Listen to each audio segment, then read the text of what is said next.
मोनी, मैंने ऐसा क्या कह दिया जो तुम इतना नाराज हो रही हो यार? आखिरकार at the end of the day वो भी तुम्हारी खाला नहीं है। हमाद, वो मेरी खाला हो या सास, मैं अपनी लाइफ के अंदर किसी की भी इंटरफेरेंस नहीं चाहती। और ये जी हुजूरी मुझसे नहीं होगी। और ये मिडिल क्लास सोच तुम बदल दो, वरना मुझे सोचना पड़ेगा। रिलैक्स गाइस, कुछ नहीं हुआ, बस ऐसी मॉम सीढ़ियों से गिर गई थी। It's nothing serious. हमें किसी ने बताया क्यों नहीं? यार वो एक्चुअली मॉम की परेशानी में ध्यान नहीं रहा, इसलिए नहीं बताया। भाई अगर आप मसरूफ थे तो फरिया भाभी आप हमें बता देती। हाँ भाभी, तुम लोगों की वजह से मेरी बहन मुझसे दूर हो गई। मैं उसको कुछ ना कुछ करके समझा देती, कम से कम वो इस तरह से नाराज होके तो ना जाती ना। मॉम, खून के रिश्तों की नाराजगी वक्त ही होती है। आप देखिएगा कुछ अरसे बाद वो खुद ही आपसे ठीक से मिलेंगी। और खून के रिश्ते अगर खुद बिगड़ जाए तो खुद ठीक भी हो जाते मामा। हम उन्हें मजबूर कर देंगे। प्लीज आप हिम्मत मत हारे। मजबूरी से कायम किए हुए रिश्तों की कोई अहमियत नहीं होती। वो एक कच्ची डोर से बने होते हैं जो कभी भी टूट सकते हैं। बाज़ औक़ात दिल से कायम किए हुए रिश्ते भी छूट जाते हैं और कभी कभी जबरदस्ती कायम किए हुए रिश्ते भी मजबूती से बन जाते हैं। मेरी सहेली, मेरी भाभी।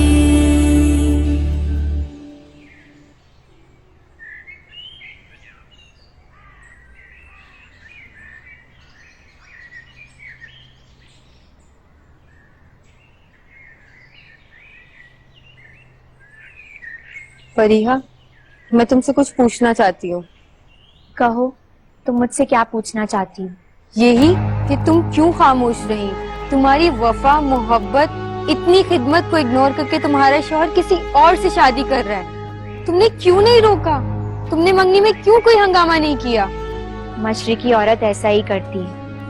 मशरिकी औरत को ईसारी सब्र का दर्ज देकर परवान चढ़ाया जाता है और वो सारी जिंदगी उस पर अमल करती है।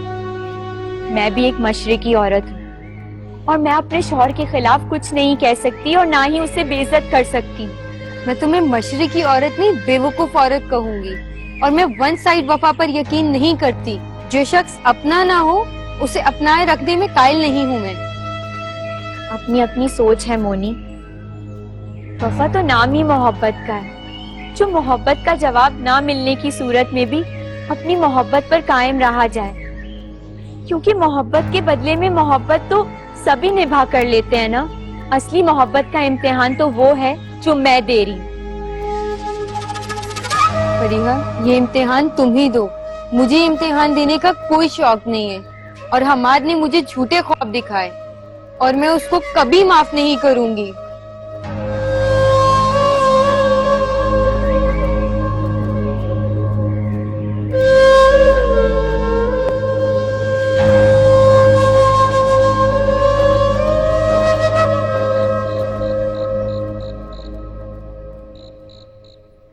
मुझे तो यकीन नहीं आ रहा कि मोनी ऐसा कैसे कर सकती है। वो तो जानती थी कि भाई की शादी हो चुकी है, फिर उन्होंने कैसे भाई से एंगेजमेंट कर ली? और अब शोर करके मजलूम बन रही है। तुम लोग कुछ भी कहो, लेकिन मैं मोनी को कसूरवार नहीं समझती। उन्हें हम्माद की शादी का बेशक पता था, लेकिन उसे ये भी पता था कि हम्माद मुझसे खुश नहीं है। और वो जिस माशरे से आई है, वहाँ एक शादी टूटकर दूसरी शादी कर लेना कोई बड़ी बात नहीं होती।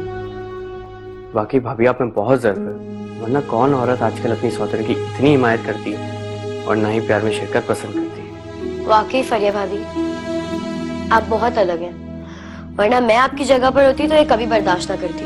ओह माय गॉड, आपने कैसे सब कुछ अपनी आंखों के सामने देख के बर्दाश्त कर लिया? इसमें कसूर हमारा भी भाभी, प्लीज हमें माफ कर दें। तुम लोगों का कसूर? लेकिन वो कैसे? अगर हम मोनी और शला आंटी को आपकी शादी की तस्वीरें भेज देते तो आपको देखते ही पहचान लेती और ये मामला वहीं का वहीं खत्म हो जाता। फिर आपको इतनी तकलीफें नहीं उठाना पड़ती। हाँ भाभी, फवाद बिल्कुल ठीक कह रहा है, हमें ऐसा ही करना चाहिए था। भाई ये अच्छी जबरदस्ती है। ऑफिस आपको जाना होता है और सुबह सुबह मुझे उठा के बिठा देते हैं। आज इतनी अच्छी नींद आ रही थी, बिल्कुल मूड नहीं था उठने का। देखो भाई, सुबह उठाने के दो रीजन। एक तो मुझे तुम्हारे हाथ का नाश्ता मिल जाता है, और दूसरा नाश्ते के बाद जब तुम मुझे वहाँ ड्रॉप करने जाती हो ना, तो मेरे ऑफिस में पूरा दिन बहुत अच्छा गुजरता है। अच्छा, और मेरा जो पूरा दिन नींद में गुजरता है उसका क्या? उसका एक हल ये है कि मेरे जाने के बाद तुम सो जाया करो। तो घर के काम कौन करेगा? हाँ, ये सोच रहे हैं, घर के काम के लिए हम यूं करते हैं कि अरे हाँ बेटा, मेरी दवाएं खत्म हो गई। अम्मी आज तो मैं बिजी हूँ, आप ऐसा करें किसी मोहल्ले के बच्चे को भेज दें, वो लेके आ जाएगा। लेकिन मेरे पास पैसे नहीं है। पैसे नहीं? अब्बू की जो पेंशन मिलती है मैं आपको दे देता हूँ, तो फिर वो कहाँ चली गई? आर्यन, खाला आपकी माँ है, अगर आप उनकी दवाइयाँ ला देंगे तो क्या हो जाएगा? खाला आप ऊपर जाए, आर्यन आपको दवाई ला देंगे, ठीक है? आप जाए, ला देंगे आर्यन।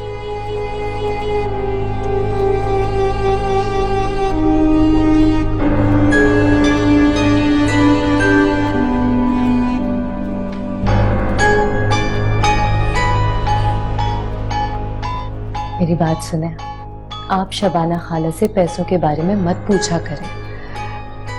मुझे लगता है ये फरीहा को हमसे छुप के पैसे भिजवाती हैं।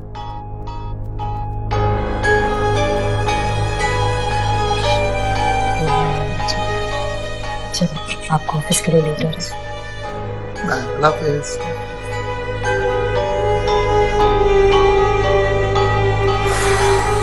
बच गए।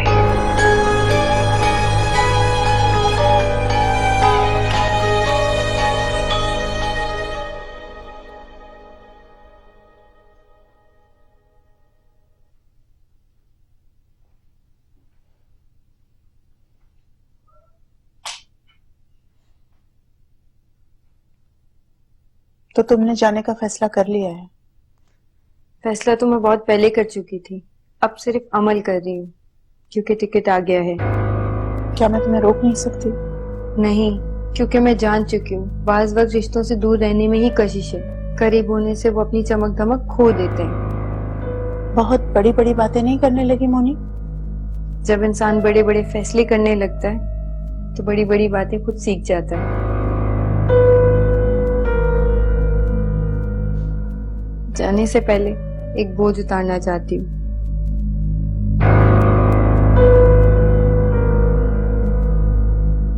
सफर पर जाते वक्त बोझ कम ही होना चाहिए। मोनी,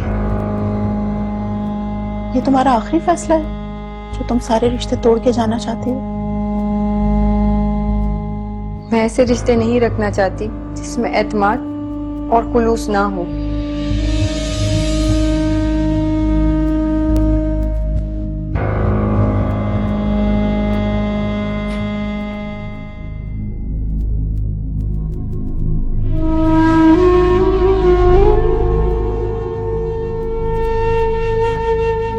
तुम्हें यही करना चाहिए था। मैंने तुम्हें उस वक्त एतमाद में ना लेकर बहुत बड़ी गलती की है। इस गलती का खमियाजा तो मुझे भुगतना ही पड़ेगा। मैंने तो फरीहा के साथ भी कुछ अच्छा नहीं किया। उसने मेरी कितनी खिदमत की, और मैं सब कुछ उसकी आंखों के सामने करती रही। उसको कितनी अजियत होती होगी। फवाद और आयशा भी मुझसे कितनी नफरत करते होंगे। ओ खुदाया, ये मैंने क्या किया? खुद अपने हाथों अपने सारे बच्चों को बागी कर लिया।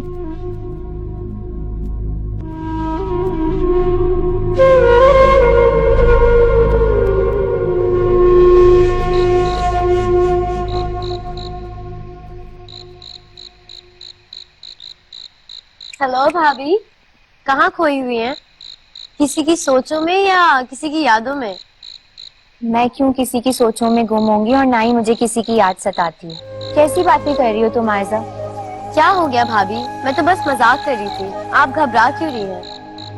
मैंने तो सिर्फ भाई के हवाले से एक मजाक किया था। आफ्टर ऑल आप उनके अलावा किसी और के बारे में थोड़ी सोचेंगी। अभी क्या हो गया? आप तो इतनी मजबूत खातून हैं, आपने इतने सख्त हालात में भी अपने आप को टूटने नहीं दिया, तो अब तो हालात आपकी तरफ जा रहे हैं, आपके फेवर में जा रहे हैं, और हम भी तो आपके साथ हैं। फवाद, मुझे नहीं लगता कि कुछ ठीक हुआ है। मुझे लगता है कि उससे ज्यादा बुरा हो गया। क्यों भाभी? हम कुछ समझे नहीं, और हम तो समझे थे कि मोनी के रास्ते से हट जाने से सब कुछ खुद ही ठीक हो जाएगा। हमाद की मोनी से मंगनी हुई थी और शादी भी होने वाली थी। ये सब कुछ हमाद की मर्जी से हो रहा था ना, और मुझे नहीं लगता कि वो मोनी को कभी भूल पाएंगे। लेकिन भाभी, मोनी ने जब खुद ही रिश्ते से इनकार कर दिया है, तो इसमें भाई क्या कर सकते हैं? मुझे तो मोनी पर अफसोस हो रहा है। उस बेचारी के साथ कितना बुरा हुआ है ना। वो कितनी एक्साइटेड थी इस मंगनी को लेकर। उसके तो सारे ख्वाब ही चकनाचूर हो गए। तुम लोगों को अंदाजा नहीं है कि अपनी मंजिल के इतने करीब आकर दूर जाने से कितनी तकलीफ होती है। ओहो, अब इन स्टूपिड सी सोचों से बाहर आ जाए और चले हम लोग ऊपर चल के कोई अच्छी सी मूवी देखते हैं। Good idea. लेट्स चले उठे उठे, चलो। मैं आपको अपनी फेवरेट मूवी दिखाऊंगा भाभी। हम साथ साथ हैं। मॉम, ये सैंडविच का।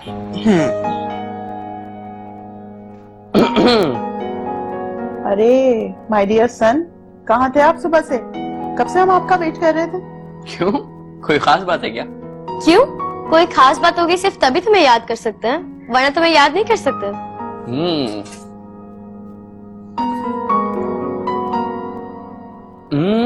जमी, यकीनन ये फाकरा ने तो नहीं बनाए होंगे। मेरा लंच करने का मूड नहीं था, इसलिए फरीहा ने मेरे लिए सैंडविच बनाए हैं। वैसे मॉम, जब हम लोग यहाँ पर नहीं थे तो फरिया भाभी ने आपका बहुत ख्याल रखा ना। आपकी मेडिसिन देना टाइम पर, आपको टाइम पर खाना देना, फरिया भाभी ने हर तरीके से आपकी बहुत केयर की। हाँ ये तो है। वैसे ममा, मोनी और शैलंटी भी तो यहाँ पे थी, उन्होंने आपको कितना टाइम दिया? मोनी के पास मेरे लिए वक्त ही कहाँ था, और शैला भी मेहमान ही बनी हुई थी। मोनी ज्यादातर टाइम हमाद के साथ गुजारती थी। लेकिन मॉम, आपको नहीं लगता कि भाई पर मोनी से ज्यादा फरिया भाभी का हक था? फिर भी वो आपकी खिदमत में लगी रही। वैसे ममा, फरिया भाभी ने बहू होने का पूरा हक अदा कर दिया। अब आप भी उन्हें दिल से माफ कर दें। वो तो बेचारी बेकसूर होते हुए भी सारी सजा भुगतती भी आई। हाँ मॉम, प्लीज फरिया भाभी को माफ कर दे और उनसे माजरत कर ले। क्या कह रही हो तुम? माजरत? और मैं?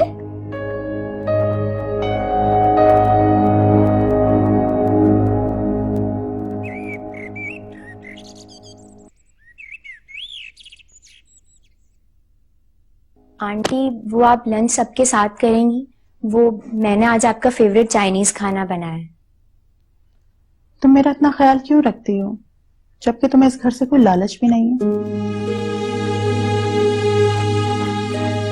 आंटी, मैं और आप एक ही डोर से बंधे हैं, और इस लिहाज से आप मेरी माँ की जगह हैं, और आपकी खिदमत करना मेरा फर्ज है। इसलिए जब मैंने आपके एक्सीडेंट का सुना तो मुझसे बर्दाश्त नहीं हुआ, और मैं यहाँ चली आई, क्योंकि मैं जानती थी कि आयजा यहाँ नहीं, और आपको एक ऐसे हमदर्द की जरूरत है जो एक बेटी की तरह आपकी खिदमत करे। आंटी, आई एम सॉरी, मेरा मकसद आपको शर्मिंदा करना नहीं था। मैंने तो शुरू दिल से ही अपने दिल में आपको माँ का मकाम दिया है, और मैं आपको वही इज्जत देती हूँ जो एक बेटी को देनी चाहिए। अगर माँ का मकाम दिया है तो फिर आंटी क्यों बोलती हो? जी आंटी। इधर बैठो मेरे पास। आंटी नहीं, आज से तुम मुझे मॉम बोलोगी, और इस घर में तुम्हारा वही रुतबा होगा जो आयजा का है। देखो बेटा, पिछली बातों को भूल जाओ, प्लीज मुझे माफ कर दो। मॉम, आप ऐसा क्यों कह रही हैं? अगर मेरे दिल में आपके लिए नफरत होती तो मैं कभी भी इस घर में वापस नहीं आती। इसी बात ने तो मुझे सोचने पे मजबूर कर दिया। मगर मोनी ने भी मुझे बहुत ज्यादा हर्ट किया था। मुझे एहसास हुआ कि तुमने इस घर को और इस घर वालों को, दोनों को दिल से कबूल कर लिया है। फिक्र नहीं करो, हमारा भी आहिस्ता आहिस्ता ठीक हो जाएगा। तुम्हारा ये पॉजिटिव रवैया उसको भी एक दिन तुम्हारे करीब ले आएगा।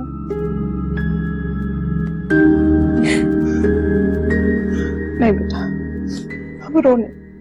अब रोने के दिन खत्म हो गए।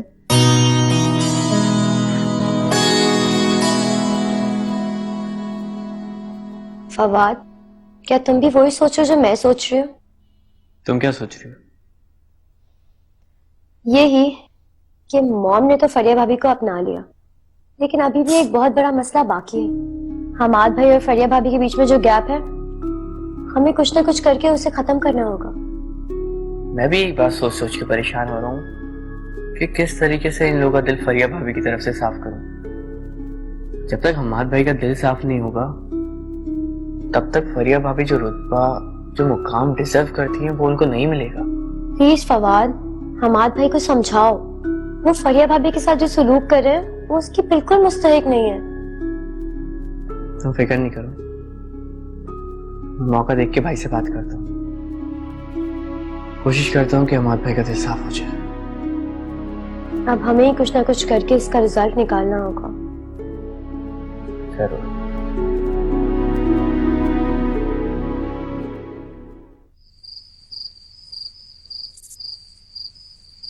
हम्माद का दिल मेरी तरफ से कैसे साफ होगा? हम्माद अपनी जिंदगी से मुझे निकाल चुके हैं। मेरी जगह मोनी को देने को तैयार थे। मॉम ने मुझे कबूल कर लिया। फवाद और आयजा भी मेरे साथ हैं। लेकिन जब तक हम्माद मुझे दिल से नहीं अपनाएंगे, मुझे सुकून नहीं मिलेगा। मैं इस घर में हम्माद की वजह से आई हूँ। अगर हम्माद ही मुझे वो इज्जत और मकाम नहीं देंगे जो मेरा हक है, तो कब तक इस घर में बेआसरा घूमती रहूंगी। शौहर की मोहब्बत ही औरत को मजबूत बनाती है। अगर हम्माद का दिल मेरी तरफ से साफ हो जाए तो जिंदगी कितनी खूबसूरत हो जाएगी। मैं हम्माद का दिल अपनी तरफ से साफ करने की कोशिश करूंगी। हाँ, मैं हिम्मत नहीं हारूंगी। भाभी, आयजा, तुम कब आई? आप हमाद भाई की वजह से परेशान है ना? आप हिम्मत से काम लें फरिया भाभी। मैं समझ सकती हूँ कि इस वक्त आप एक यस और नो की कैफियत से गुजर रही हैं, लेकिन आप फिक्र ना करें, मैं और फवाद आपके साथ हैं। और अब तो मॉम ने भी आपको अपना लिया है। बस आप हिम्मत से काम लें। बहुत जल्द हमाद भाई और आपके दरमियान जो मिसअंडरस्टैंडिंग है, वो भी क्लियर हो जाएगी। सब कुछ पहले जैसा हो जाएगा। इस घर में आपकी जो प्लेस थी, जो रिस्पेक्ट थी, वो सब वापस आ जाएगी फरिया भाभी। अगर तुम लोग मेरे साथ हो तो मैं इस इम्तिहान से जरूर गुजर जाऊंगी और हम्माद का दिल भी मेरी तरफ से जरूर साफ होगा। सब कुछ ठीक हो जाएगा फरिया भाभी, बस ज्यादा सोचा मत करें आप। चलें, अब बहुत रात हो गई, चल के सोते हैं।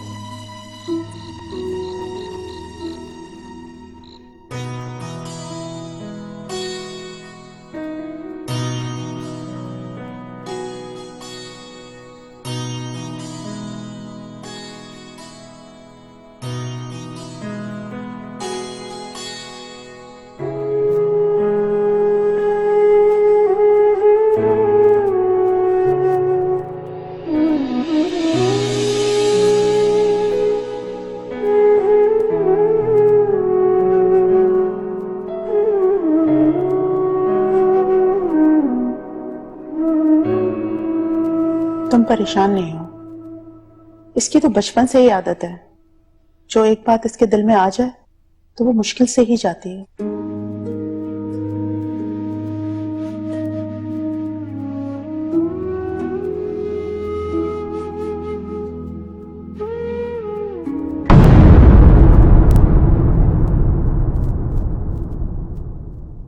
मेरी सहेली मेरी भाभी अगर ये सारी बातें मैं वहां करती ना, तो वो जो तुम्हारी शाबाना खाला है ना, वो ना सुन लेती। अगर उनके कान में इस बात की भनक पड़ जाती ना, तो हमारा राज फाश हो जाता। क्या बात है अम्मा, इस कदर मोहतात क्यों हो रही हो? सब खैरियत तो है ना? और ऐसी कौन सी बात है, वैसे भी शबाना खाला को अब कुछ भी पता चल जाए तो मुझे कोई फर्क नहीं पड़ता। भाई आप सोच भी सकते हैं उस वक्त वो जब्ती किन मंजिलों से गुजर रही होंगी जिस वक्त आपकी और मोनी की मंगनी उनकी आंखों के सामने हुई। लेकिन उन्होंने कुछ कहा नहीं, एक सिंगल वर्ड भी अपने मुंह से निकाला नहीं, चुपचाप सब कुछ सहती रही। भाई प्लीज फवाद चुप हो जाओ, फॉर गॉड सेक्स यार, अब ज्यादा बातें करने की जरूरत नहीं है। अगर फरिया इस घर में आई गई थी तो मॉम के साथ उसको मेरा वजूद क्यों नहीं नजर आया? अगर वो मॉम की खिदमत दिन रात एक कर सकती है तो उसके भी कुछ फराइज थे मेरे हवाले से। भाभी मुझे ऐसा क्यों लग रहा है कि आप मुझे टाल रही हैं, आप मुझसे कुछ छुपा रही हैं? ऐसी क्या बात है? मुझे साफ साफ बताएं भाभी, जो भी बात है। वो आयजा सारिम की मंगनी हो चुकी है। क्या?